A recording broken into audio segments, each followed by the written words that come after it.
222 दिन का अरसा गज़ा के बाद अब रफ़ा पर इसराइल की ज़ालिमाना कार्रवाइयाँ अपने उरूज पर हैं। इन 225 दिनों में तकरीबन 36,000 लोग जाँ बहक हो चुके हैं, लेकिन पूरी दुनिया खामोश तमाशाई बनी हुई है। कहाँ हैं वो मुस्लिम ममालिक जो बैतुल मक़दस को अपना तीसरा सबसे मुक़द्दस मकाम तसव्वुर करते हैं? कहाँ हैं वो 57 ममालिक की तंजीम जिसकी बुनियाद, जिसकी नींव बैतुल मक़दस पर आतिशज़नी के बाद डाली गई थी? आज के बियॉन्ड बॉर्डर्स में हम इन्हीं तमाम मौज़ूआत का अहाता करेंगे। आखिर मुस्लिम ममालिक किस तरह का किरदार अदा कर रहे हैं? उनका क्या रोल है? क्या उनका रवैया प्रो इसराइल है? इन तमाम मौज़ूआत पर मुनसिफ टीवी ने एक ख़ास रिपोर्ट तैयार की। सबसे पहले देखते हैं ख़ास रिपोर्ट। गजा इस वक्त शदीद तरीन मुश्किलात का सामना कर रहा है। इसराइली हमलों ने यहाँ के लोगों की जिंदगी को अजीरन बना दिया है। रोजमर्रा की जरूरतों की फराहमी भी एक चैलेंज बन गई है। बिजली, पानी और ग़िज़ाई किल्लत की वजह से गजा के अवाम को बेहद मुश्किलात का सामना है। स्कूल, अस्पताल और रिहायशी इमारतें सब निशाने पर हैं। ऐसे में सवाल ये पैदा होता है कि मुस्लिम ममालिक कहाँ हैं? गजा के मुसलमानों की मदद करना उनकी दीनी और अखलाकी जिम्मेदारी है, लेकिन अफसोस के साथ कहना पड़ता है कि मुस्लिम ममालिक इस आजमाइश में नाकाम नजर आ रहे हैं। कुछ ममालिक जैसे तुर्की और कतर ने गजा की मदद के लिए इक़दामात उठाए हैं, लेकिन ये इक़दामात नाकाफी है। ये सब गजा की जरूरतों के मुकाबले में बेहद कम है। ईरान भी गजा के अवाम की हिमायत में खड़ा है, लेकिन इसकी इमदाद भी महदूद है। इमदाद के साथ साथ सियासी महाज पर भी मुस्लिम ममालिक का किरदार गैर मुआसिर रहा है। OIC की तरफ से हंगामी इजलासों में इजरायली हमलों की मजम्मत की जा रही है, मगर ये बयानात सिर्फ अल्फाज तक महदूद रहे हैं। अमली तौर पर कोई मुआसिर कदम नहीं उठाया गया। मुस्लिम ममालिक की हुकूमतें आलमी सतह पर इस मसले को उठाने में नाकाम रही हैं, लेकिन इस बीच एक हौसला अफजा खबर भी है। गुज़िश्ता दिनों अक़वाम मुत्तहिदा की जनरल असेंबली ने फिलिस्तीन को रुकनियत का अहल करार दे दिया। 193 मुल्कों की जनरल असेंबली में यह करारदाद अक्सरियती वोटों से मंजूर हुई, मगर ये सवाल जहां था अब भी वहीं पर है कि क्या फिलिस्तीन को रुकनियत मिल जाएगी। ये सवाल इसलिए है कि अमेरिका अब भी इस करारदाद को वीटो कर सकता है, जैसा कि उसने माजी में किया है। अक़वाम मुत्तहिदा की करारदाद की मंजूरी अहम पेशरफ्त तो है, मगर किसी बड़े फायदे की नवीद नहीं। इससे ना तो मुकम्मल रुकनियत हासिल हो जाएगी, ना ही वोटिंग का हक मिल जाएगा। अलबत्ता फलस्तीनी सफारतकारों को नई मुआरात हासिल होंगी। वो हुरूफ़े तहज्जी के इतबार से जनरल असेंबली में बैठ सकेंगे, तजवीज़ पेश कर सकेंगे और मशरिक़े वुस्ता के मसाइल पर मेंबरों की तवज्जो मरकूज कर सकेंगे। इस जाविये से मंजूर शुदा करारदाद जुज़वी कामयाबी है और मुकम्मल और हतमी कामयाबी के लिए फिलिस्तीन और उसके हामियों को अपनी कोशिशें तेज करनी होंगी। आज इस मौजू पर बात करने के लिए हमारे साथ एक ख़ास मेहमान मौजूद हैं। हमारे साथ मौजूद हैं प्रोफेसर मोहिबुल हक साहब, जो कि प्रोमिनेंट पॉलिटिकल साइंटिस्ट हैं और स्ट्रेटजी के एक्सपर्ट भी हैं। आपका ताल्लुक़ शोबे सियासियात अलीगढ़ मुस्लिम यूनिवर्सिटी से है। आपका सर बहुत बहुत शुक्रिया हमारे साथ ज्वाइन करने के लिए, वक्त देने के लिए। अगर हम देखें, जो पहला मेरा सवाल आपसे ये है कि आखिर जो मुस्लिम ममालिक हैं वो इतने खामोश तमाशाई क्यों बने हुए हैं? जीनोसाइड चल रहा है, एथनिक क्लींजिंग जारी है, आखिर क्या वजह है? देखिए, जब हम इंटरनेशनल रिलेशंस में देखते हैं तो दुनिया के जितने भी ममालिक हैं, उनको या मुस्लिम ममालिक कहिए या आप किसी भी आइडियोलॉजी से उनको आइडेंटिफाई कीजिए, दुनिया के तमाम ममालिक अपने नेशनल इंटरेस्ट से कोई कॉम्प्रोमाइज़ नहीं करते।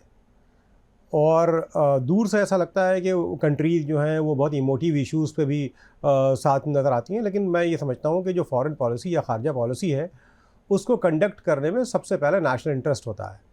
आज की डेट में अगर आप देखें तो दुनिया के ज़्यादातर मुस्लिम ममालिक जिनकी बात करते हैं, तकरीबन 57 के करीब जो ये ममालिक हैं, उसमें ज़्यादातर ममालिक वो हैं जो किसी न किसी ब्लॉक की तरफ, कोल्ड वार के ज़माने से, सर्द जंग के ज़माने से आज तक किसी न किसी ब्लॉक से अलाइंड है।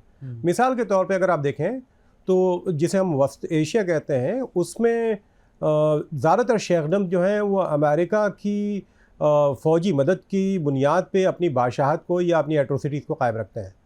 तो ऐसी हालत में उनके लिए बहुत मुश्किल है कि वो अमेरिका के ख़िलाफ़ या उसकी मर्ज़ी के ख़िलाफ़ जाएँ। उनकी रिमोट कंट्रोल्ड फॉरेन पॉलिसी है, ये हमें याद रखना चाहिए। दूसरी बात यह है कि जहाँ तक ईरान का ताल्लुक़ है, तो ईरान को हम जानते हैं कि एक ऐसा मुल्क है उस रीजन में जिसे बहुत ज़्यादा उम्मीदें वाबस्ता थीं, लेकिन ईरान इकोनॉमिक सैंक्शन झेल रहा है, इंटरनल डिस्टर्बेंसेस हैं। ऐसी हालत में ईरान ने जितना रिएक्शन किया वो मैं समझता हूँ कि बहुत हद तक कहा जाए तो उसे आप अप्रिशिएट कर सकते हैं कि इजराइल और फ़लस्तीन के इशू पे। तो फ़लस्तीन का एक इशू ऐसा है जिसमें मुस्लिम ममालिक ने अब इस बात को तस्लीम कर लिया है कि इजराइल एक हकीकत है। इजराइल एक ना सिर्फ ये कि बहुत ही मजबूत मुल्क है बल्कि उसे अमेरिका की पुष्टपनाही हासिल है, और इजराइल से जंग का मतलब या इजराइल से तसादुम का मतलब अमेरिका से जंग करना है। और जाहिर सी बात है कि ये 57 ममालिक जो मिलकर भी अमेरिका की जो फ़ौजी ताकत है या जो अमेरिका का पूरा इन्फ्लुएंस है पूरी दुनिया में, उसका मुकाबला नहीं कर सकते। तो मैं ये समझता हूँ कि एक तरह की शिकस्त तस्लीम करने की तर्जुमानी करता है। आपने ये ईरान का जिक्र किया, तो जिस तरह से जो है गज़ा पर हमले जारी हैं, तो कहीं ना कहीं ईरान जो है वो मुसलमानों के साथ रेजोनेट करता हुआ दिखाई दे रहा है। वो कहीं ना कहीं जो यूएस की जो एक आपके लिए इस्तेमारियत है उसके ख़िलाफ़ बोलता हुआ दिखाई देता है। तो वो लोग काफ़ी कनेक्ट करते हैं इस चीज़ को। लेकिन वहीं दूसरी जानिब अगर हम देखते हैं जो दूसरे मुस्लिम ममालिक हैं, वो क्या करते हैं, सिर्फ एक अपने अल्फाज के ज़रिए सिर्फ क्रिटिसिज्म की जाती है। तो एक तरफ ईरान है, दूसरी तरफ दूसरे ममालिक हैं, तो उसमें उसको आप किस तरह से देखते हैं इन दोनों को? देखिए 1979 से लेकर के आज तक अगर आप ईरान को देखें, यानी जो इस्लामी इनकलाब आया 1969 में या 1979 में, जिसे 1979 कहते हैं, तो उस इनकलाब के बाद से आज तक जी ईरान ने अमेरिका और वेस्ट यानी पूरे मगरिब की मुखालफत के बावजूद, उनकी साजिशों के बावजूद एक आइडियोलॉजिकल स्टेट के तौर पे अपने आप को कायम रखा है। ये अपने आप में एक बहुत बड़ी बात है कि जब CIA ने या मुख्तलिफ जो मगरबी ममालिक हैं उनकी तंजीमों ने बहुत सारी हुकूमतों के तख्ते पलट दिए और मुल्क का शिराज़ा बिखर गया, लेकिन ईरान ने आज तक अपने आप को कायम रखा है। दूसरी जानिब अगर आप देखें तो ईरान ने न सिर्फ ये अपने आप को कायम रखा है बल्कि ईरान का इन्फ्लुएंस तमाम चैलेंजेस के बावजूद उस पूरे रीजन में बढ़ा है। अगर आप देखें सीरिया है, अगर आप देखें तो यमन है, बहरैन है, और वहाँ से लेकर के बाकी जो इराक़ है, इन तमाम जगहों पे, लेबनान है, ईरान का एक बहुत बड़ा इन्फ्लुएंस है। और आज मुस्लिम वर्ल्ड में शिया सुन्नी इख्तलाफात के बावजूद आप देखेंगे तो ईरान मुसलमानों के ज़्यादा करीब नज़र आता है, मुसलमानों के जज्बात की तर्जुमानी करता हुआ नज़र आता है। तो ऐसी हालत में मैं ये समझता हूँ कि ईरान की लीडरशिप डिज़र्व करती है अप्रिसिएशन, कि मगरबी इस्तेमारियत या जिसे एंग्लो अमेरिकन इम्पीरियलिस्ट अलायंस कहते हैं, उसके बावजूद उसने अपनी बका को यानी अपनी जो पूरी बालादस्ती है उस रीजन में उसको कायम रखा है और ख़ुद को एक आइडियोलॉजिकल स्टेट के तौर पे महफूज रखा है। तो मैं ये समझता हूँ कि वो डोमेस्टिक पॉलिसी और ईरान की अपनी खारजा पॉलिसी काबिल सताइश है। अच्छा सर, एक जो सवाल यहाँ पर ये उठता है कि जो मुस्लिम ममालिक में जो एक ऑथोरिटेरियन जो कंट्रीज़ हैं, जो रेजीम्स हैं, वो क्या ऐसा नहीं लगता कि फ़िलिस्तीन को एक बर्डन की तरह देखते हैं? उनको ऐसा लगता है कि अगर फ़िलिस्तीन पर कोई स्टैंड लेते हैं तो कहीं ना कहीं ग्रेट पावर्स है उनके साथ उनके रिश्ते ख़राब हो जाएंगे। बिल्कुल सही है। देखिए, अगर वो फ़लस्तीन पे कोई प्रिंसिपल्ड स्टैंड तो नहीं ले सकते जी। मिसाल के तौर पे अगर वो कहते हैं, जैसे उनका शुरू से स्टैंड रहा है कि 2 स्टेट सॉल्यूशन, यानी जो मिनिमम आप कोई चीज़ फ़लस्तीन के लिए मांग सकते हैं 2 स्टेट सॉल्यूशन है, यानी फ़लस्तीन को एक सॉवरेन इंडिपेंडेंट स्टेट की हैसियत से तस्लीम किया जाए। अगर ये छोटी सी बात भी नहीं मनवा सकते मुस्लिम ममालिक, तो आखिर उनकी मजबूरी क्या है? उसकी बहुत बड़ी वजह है कि ये जो शेखडम्स हैं, जहाँ पे जमहूरियत की कोई गुंजाइश नहीं है, ह्यूमन राइट्स का बहुत ही कॉलोसल वायलेशन होता है, वैसे तो डिसेंट को ख़त्म कर दिया जाता है। उलमा इकराम भी अगर दुआओं में भी नाम ले ले इजराइल का या उसकी दहशतगर्दी का, तो उनके ख़िलाफ़ एक्शन हो जाता है। तो इन ममालिक में जहाँ ह्यूमन राइट्स के स्टैंडर्ड बड़े ख़राब हैं, जहाँ पे जमहूरियत का नामो निशान नहीं है, तो ये ममालिक न सिर्फ ये कि अपने सर्वाइवल के लिए भी अमेरिका और बरतानिया और दूसरे मगरबी ममालिक पे बहुत ज़्यादा मुनहसर करते हैं। यही वजह है कि वो इन इश्यूज़ को बहुत मजबूती के साथ नहीं उठा सकते। हमें ये बात याद रखना चाहिए कि ये जो किंगशिप्स हैं या जो शेखडम्स हैं, इनकी जो फॉरेन पॉलिसी होती है उसमें कहीं भी पब्लिक ओपिनियन का रिफ्लेक्शन नहीं होता, या जो अरब अवाम है मिसाल के तौर पे, उनके जज्बात की तर्जुमानी उनके स्टेटमेंट में या उनकी पॉलिसीज़ में नहीं हो सकता। तो जमहूरियत नहीं होने की वजह से या पब्लिक ओपिनियन का रिफ्लेक्शन नहीं होने की वजह से फ़लस्तीन के इश्यूज़ से वो अपने आप को बिल्कुल अलग रखते हैं, या बल्कि आप ये कहें कि स्टेटमेंट दे सकते हैं, ज़्यादा मजम्मत कर देते हैं, या कभी कभी ऐसा लगता है कि उनके जज्बात बुलंदअख्ता हो गए तो कुछ बड़ी बातें बोल देते हैं। लेकिन जहाँ तक एक्शन का ताल्लुक़ है तो वो तो सीज़ फायर तक के लिए भी कोशिश नहीं कर पा रहे हैं या उसे अमल में नहीं ला पा रहे हैं।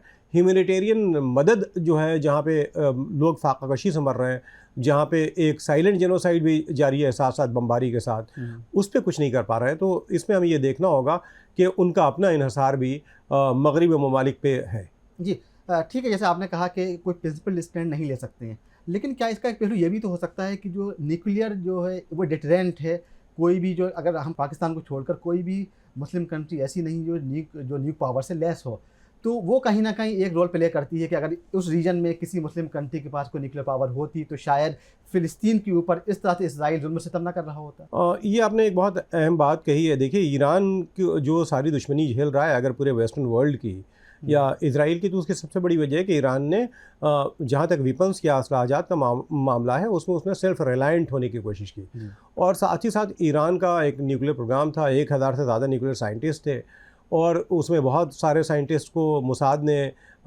यानी कत्ल भी किया, वो हम जानते हैं। तो ऐसी हालत में आप देखें कि ईरान एक आइडियोलॉजिकल स्टेट होने के साथ साथ वो फ़ौजी ताकत भी अपनी तस्लीम करवाता रहा है। तो अब जब आप जैसा आपने कहा कि सिर्फ पाकिस्तान के पास न्यूक्लियर वेपन्स हैं और बाकी ममालिक के पास नहीं है, लेकिन इजराइल का जहाँ तक ताल्लुक़ है उसकी आबादी और उसका एरिया देखते हुए उसे वन बॉम्ब स्टेट कहा जाता है। यानी कन्वेंशनल वॉर भी इजराइल के लिए, ख़ास करके जो सीरिया के पास ही केमिकल या बायोलॉजिकल वेपन्स हैं, एक्सपर्ट्स का कहना है वो इजराइल की तबाही के लिए काफ़ी है। तो आपने देखा कि सीरिया को इसलिए घेर लिया गया, और सीरिया के आज जो हालात हैं वहाँ खाना जंगी के हालात हैं। तो किसी ने बहुत अच्छी बात कही है कि गरीब लहरों में पहरे बैठाए जाते हैं, समंदरों की तलाशी कोई नहीं लेता। इजराइल एक न्यूक्लियर पावर है, एक अनडिक्लेयर्ड न्यूक्लियर पावर है, और इजराइल के पास न्यूक्लियर बॉम्ब है, लेकिन इजराइल के खिलाफ कोई सैंक्शन नहीं है। इसलिए कि यूनाइटेड नेशंस में जो यूएन सिक्योरिटी काउंसिल है, जिसके अंदर आईएई यानी इंटरनेशनल एटॉमिक एनर्जी एजेंसी आती है, उसे सिक्योरिटी काउंसिल कंट्रोल करता है। सिक्योरिटी काउंसिल को कौन कंट्रोल करता है? ये 5 बिग बॉसेस जो विक्टर्स हैं सेकेंड वर्ल्ड वॉर के, वो कंट्रोल करते हैं। और 1991 के बाद से अगर आप देखें तो पूरा गलबा रहा है United states of America, France और बरतानिया का।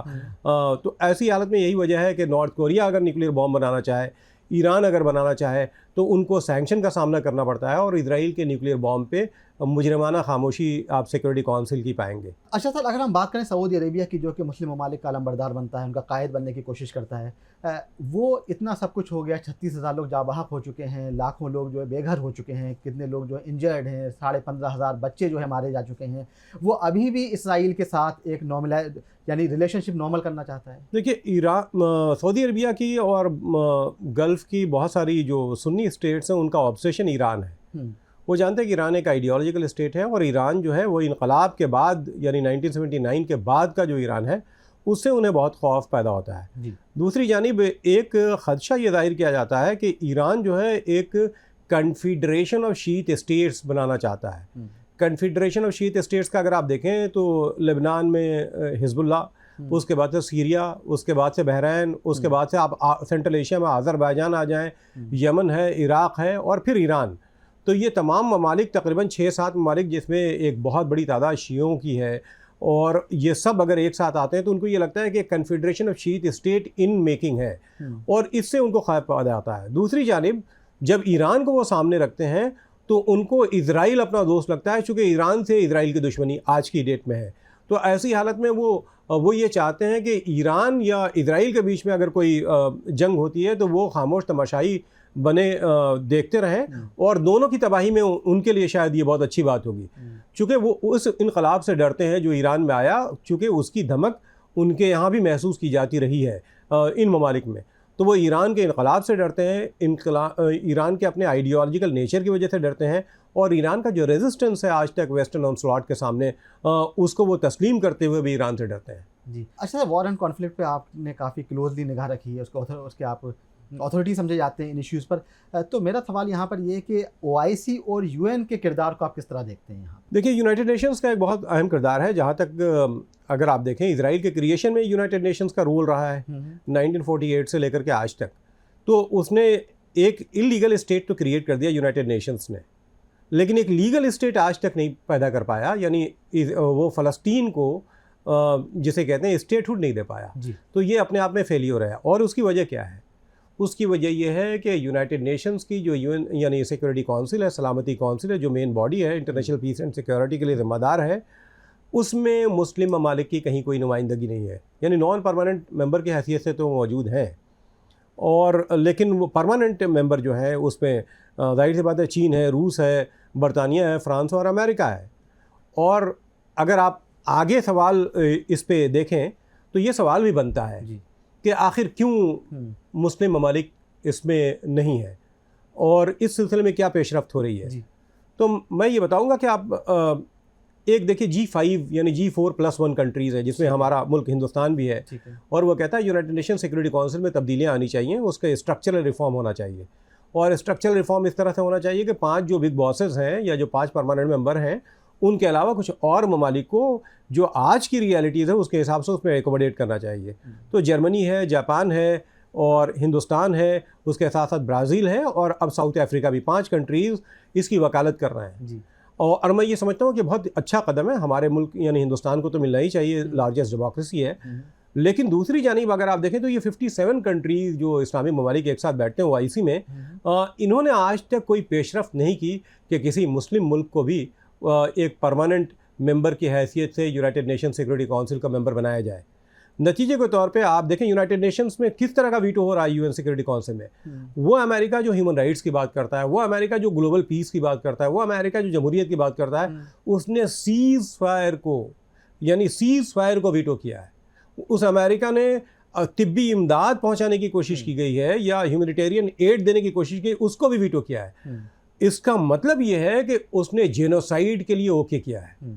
तो ऐसी हालत में जब आपकी यानी जो तंजीमें हैं जैसे यूनाइटेड नेशंस है या जो वर्ल्ड को कंट्रोल करने वाली तंजीमें हैं उसके में आपकी नुमाइंदगी नहीं होगी या उसके बारे में कोई सोच या फिक्र भी नहीं होगी, तो मैं ये समझता हूँ कि यही अंजाम होगा जो आज फ़लस्तीन का हो रहा है, जो आज सीरिया में हो रहा है और मुख्तलिफ ममालिक में जो हो रहा है। ये आपने बहुत ही एक अहम बात रेज़ की जिसको मैंने कहीं इसको देखा भी नहीं कि OIC की जानिब से कभी कोई डिमांड नहीं की कि 57 ममालिक की तरफ से कभी कोई डिमांड नहीं की उनके UNSC की मेंबरशिप दी जाए। लेकिन यहाँ पर एक सवाल ये उठता है कि जितने भी US अलाइज़ है, चाहे वो कतर हो, इजिप्ट हो, सऊदी अरेबिया हो, वो तो कहीं ना कहीं रोल तो वही प्ले करते हैं। फॉर एग्जाम्पल मैं आज ही एक रिपोर्ट पढ़ रहा था स्टॉकहोम में जो एक थिंक टैंक है इंटरनेशनल रिसर्च पीस इंस्टीट्यूट, तो उसके मुताबिक जो 30% जो इम्पोर्ट जो होता है आर्म्स का वो यही ममालिक जिम्मेदार हैं।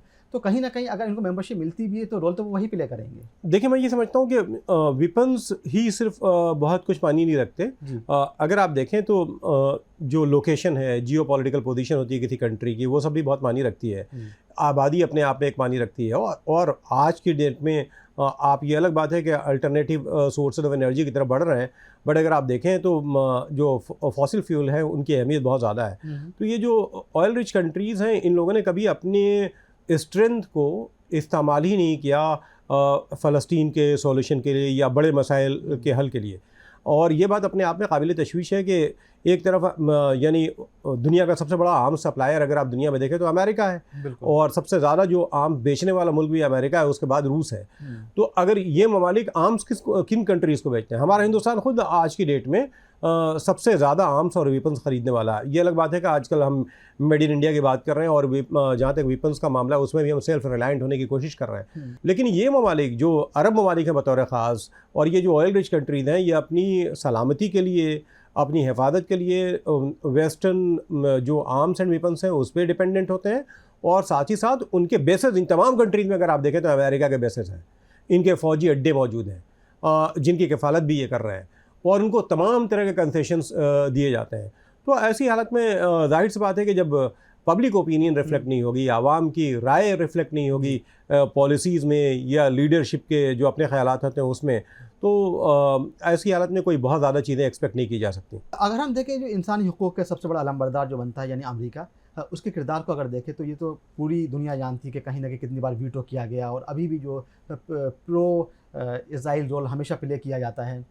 लेकिन अभी वेरी रिसेंटली 2-3 दिन पहले जो बाइडन से एक इंटरव्यू में पूछा गया कि अगर इसराइल रफ़ा पर हमला करता है तो आप क्या करेंगे, तो पोटस ने जवाब ये दिया कि हम हथियारों की सप्लाई रोक देंगे। इस स्टेटमेंट को आप किस तरह लेते हैं? आखिर क्या वजह है कि उनको ये स्टेटमेंट देने की ज़रूरत पड़ी है? क्या कहीं कोई रिफ्ट दिखाई देता है आपको? किसी का बड़ा अच्छा शेर है कि ये अजीब रस्म देखी कि बरोज़े ईद कुर्मा वही ज़िबा भी करे है वही ले सवाब उल्टा। यानी इस बात को अगर अप्रिशिएट किया जाएगा, अमेरिका ने कहा कि हथियारों की सप्लाई रोक देंगे। अमेरिका इतना हथियार सप्लाई कर चुका है इजराइल को और इजराइल के पास जो हथियारों का ज़ख़ीरा है आज की डेट में, और इजराइल खुद एक हथियार बनाने वाला मुल्क है, तो वो हथियार या न्यूक्लियर बॉम्ब जो इसराइल के पास है, एक ज़ायनिस्ट स्टेट के पास न्यूक्लियर बॉम्ब है, आप अंदाज़ा लगाइए। मैं जेविश स्टेट नहीं मैं कह रहा हूँ, मैं कह रहा हूँ एक ज़ायनिस्ट लीडरशिप जहाँ पे मौजूद है और वहाँ पे न्यूक्लियर बॉम्ब है जो बच्चों को, औरतों को, बूढ़ों को मारने में कभी कोई गुरेज नहीं करते। उस स्टेट के पास इतने असलाहजात मौजूद हैं कि वो उस रीजन के तकरीबन तमाम ममालिक के लिए काफ़ी हैं। तो ऐसी हालत में अगर ये कहते भी हैं कि हम हथियार नहीं देंगे, तो ये कोई बहुत बड़ी चीज़ नहीं होती है। ये हो सकता है 1 साल के लिए सस्पेंड कर दें, दोबारा फिर देना शुरू कर देंगे और जो बाकी इमदाद है वो जारी रखेंगे। सवाल ये है कि क्या इंसानी जानों का ज़िया, जो फ़लस्तीनी है लेकिन वो इंसान है, 35 से 40 हज़ार लोगों की अभी कैजुअल्टीज़ की जो लिस्ट आपके सामने आ रही है, ये ज़्यादा भी नंबर हो सकते हैं। तो इतनी बड़ी तादाद, तकरीबन 6 से 10 लाख के करीब लोग डिस्प्लेस हो जाना एक छोटे से इलाके में जो कंसंट्रेशन कैम्प की सूरत अख्तियार कर चुका है। तो उस पर ये ह्यूमन राइट्स का अलमबरदार जो दूसरी कंट्रीज़ को कहता है कि आपके यहाँ ह्यूमन राइट्स का वायलेशन हो रहा है, वो ख़ुद ह्यूमन राइट्स वायलेशन को आप करें सपोर्ट कर रहा है जब वो वीटो करता है सीज़ फायर को, जब वो वीटो करता है किसी तरह की ह्यूमैनिटेरियन एड को। अब मैं आपसे चाहूँगा कि नाज़रीन के लिए जो गज़ा में जो एक ह्यूमैनिटेरियन क्राइसिस जो क्रिएट हुई है उसके ऊपर कुछ रोशनी डालेंगे आप? देखिए, इंटरनेशनल ह्यूमैनिटेरियन लॉ है जिसमें वॉर के कुछ रूल्स हैं, वॉर के भी कुछ आदाब हैं और वो जेनेवा कन्वेंशन है। तो जेनेवा कन्वेंशन का पूरा अगर आप देखें तो ओपन फ्लैग्रेंट वायलेशन इजराइल कर रहा है। दूसरी जानिब सिविलियन पॉपुलेशन को कभी भी टारगेट नहीं बनाया जा सकता। अगर आप कहते हैं कुछ टेररिस्ट ने हमला किया तो सिविलियन पॉपुलेशन को उसकी पादाश में कभी भी आप अटैक नहीं कर सकते और इतनी बड़ी तादाद में लोगों को मार नहीं सकते। इजराइल वो कर रहा है।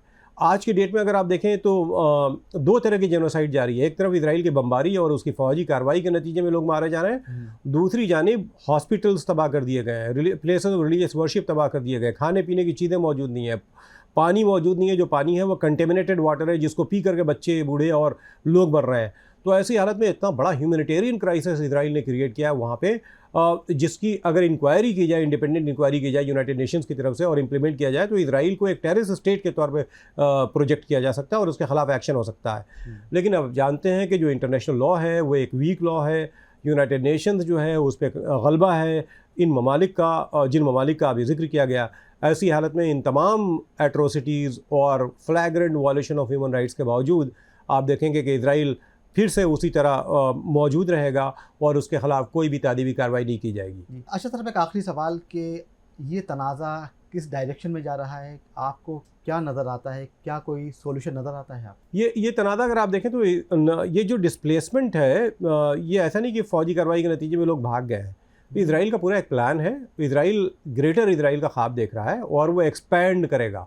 यानी उसका इरादा ये है कि वो गाज़ा और रफ़ा को भी इजराइल में इंक्लूड करेगा और वहाँ सेटलमेंट कायम की जाएंगी। तो आने वाले दिनों में जो इजराइल का प्लान यही है। इंटरनेशनल कम्युनिटी या यूनाइटेड नेशंस या मुस्लिम ममालिक उसको रोक पाते हैं यानी ये देखने की बात होगी। अदरवाइज़ इजराइल का प्लान ये है कि उसको और एक्सपेंड करेंगे, सेटलमेंट को और आगे बढ़ाएंगे और पैलेस्टीनियन जो हैं रिफ्यूजीज़ के तौर पे मुख्तलिफ ममालिक में ज़िंदगी गुजार रहे होंगे। बहुत बहुत शुक्रिया प्रोफेसर मुहिबुल हक साहब हमको वक्त देने के लिए, आपके इंसाइटफुल व्यूज़ के लिए। तो इसराइल की जानिब से 222 दिनों से गज़ा पर और अब रफ़ा पर हमले लगातार जारी हैं और इसराइल पूरी कोशिश में है कि वो अपने ग्रेटर इसराइल के ख्वाब को शर्मिंदा ताबीर कर सके। इसी के साथ ही ये बुलेटिन इख्तिताम पजीर होता है। इजाज़त दीजिए। आदाब।